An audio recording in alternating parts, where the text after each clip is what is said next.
আজকে আমরা যে কোরিয়ান ড্রামাটা নিয়ে কথা বলবো সেটা কিন্তু শুধু একটা সাধারণ ভালোবাসার গল্প নয়। এটা আসলে দুটো আলাদা জগতের এক মহাকাব্যিক কাহিনী। তাহলে চলুন ডুব দেওয়া যাক দ্য কিং ইটার্নাল মোনাকের দুনিয়ায়। আচ্ছা, একবার ভেবে দেখুন তো কি হতো যদি ঠিক আমাদের এই চীনা জগতের পাশেই আরেকটা সমান্তরাল জগৎ থাকত। ঠিক এই একটা প্রশ্নকে ঘিরেই কিন্তু তৈরি হয়েছে দ্য কিং এটার্নাল মোনার্ক সিরিজের পুরো গল্পটা। আর সত্যি বলতে শুরু থেকেই দর্শকদের এটা একটা অন্যরকম কল্পনা জগতে নিয়ে যায়। তো চলুন আগে এই মহাকাব্যের দুইটা জগৎকে একটু চিনে নেওয়া যাক, কারণ গল্পের আসল মজা আর জটিলতা কিন্তু এখানেই লুকিয়ে আছে। দেখুন, একদিকে আছে আমাদের সবার চেনা আজকের দক্ষিণ কোরিয়া, মানে রিপাবলিক অফ কোরিয়া। আর ঠিক তার পাশেই আছে আর একটা জগৎ, একটা কাল্পনিক কিংডম অফ কোরিয়া, যেখানে এখনও রাজতন্ত্র চলছে আর তার রাজা হলেন লি গন। আচ্ছা, এবার আসা যাক গল্পের আসল জায়গাটায়, মানে রাজার সেই অসমাপ্ত মিশনটা, যেটা কিনা কয়েক দশক ধরে চলছে আর এই দুটো আলাদা জগৎকে এক সুতোয় গেঁথে ফেলেছে। গল্পটা শুরু হচ্ছে ১৯৯৪ সালের একটা ভয়াবহ রাত দিয়ে, একটা রাজকীয় হত্যাকাণ্ড। রাজার নিজের সৎ ভাই লি রিম ক্ষমতা দখলের লোভে রাজাকে খুন করে।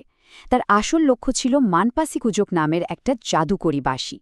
এখন এই বাঁশিটা কিন্তু কোনো সাধারণ বাঁশি না, বলা যায় এটা হলো দুটো জগতের মধ্যকার দরজা খোলার চাবি, যার মাধ্যমে এক জগৎ থেকে অন্য জগতে যাওয়া যায়।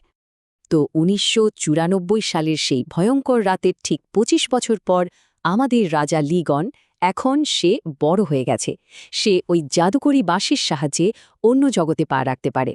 আর সেখানেই তার দেখা হয় ডিটেকটিভ জং তে উলের সাথে। আর ঠিক তখন থেকেই শুরু হয় তাদের শ্বাসরুদ্ধকর মিশন, ভিলেন লি রিমের হাত থেকে দুটো জগৎকেই বাঁচানোর লড়াই। তো চলুন এবার সিরিজটার ভালো আর মন্দ দিকগুলো নিয়ে একটু কাটাছেড়া করা যাক। এই বিশ্লেষণটা কিন্তু বিভিন্ন রিভিউর উপর ভিত্তি করে করা। সিরিজটার সবচেয়ে বড় প্লাস পয়েন্টগুলোর একটা হলো এর কাস্টিং। এক কথায় পারফেক্ট। রাজার চরিত্রে লি মিনহো আর পুলিশ অফিসারের চরিত্রে কিম গোয়ুন দুজনেই অসাধারণ। তার সাথে যোগ করুন বিশ্বমানের সিনেমাটোগ্রাফি আর দারুণ সব সাউন্ড ট্র্যাক, যেমন ধরুন হোয়াসার অরবিট গানটা, যা গল্পটাকে যেন অন্য এক লেভেলে নিয়ে গেছে। কিন্তু জানেন, বেশিরভাগ রিভিউয়ারদের মতে এই সিরিজের আসল সারপ্রাইজ প্যাকেজ ছিলেন কিন্তু অভিনেতা দো হওয়ান। তিনি দুটো একেবারে ভিন্ন চরিত্রে যে অভিনয়টা করেছেন, একদিকে একজন রাশভারী বডিগার্ড আর অন্যদিকে এক হাসিখুশি সাধারণ ছেলে, সেটা সত্যিই অবিশ্বাস্য, এক কথায় অনবদ্য। অবশ্যই কিছু দুর্বল দিকও যে ছেও না তা নয়। যেমন অনেকেই বলেছেন যে প্রথম দিকের এপিসোডগুলোতে গল্পের গতিটা একটু স্লো আর টাইমলাইনটা বেশ প্যাঁচানো মনে হতে পারে। আসলে ব্যাপারটা কি, একই চরিত্রে দুটো আলাদা ভার্সন দুটো জগতে থাকে। আবার যখন কেউ এক জগৎ থেকে অন্য জগতে যায় তখন কিছুক্ষণের জন্য সময়টা থেমে যায়। এই সব কিছু মিলিয়ে ব্যাপারটা বুঝতে একটু মনোযোগ লাগে।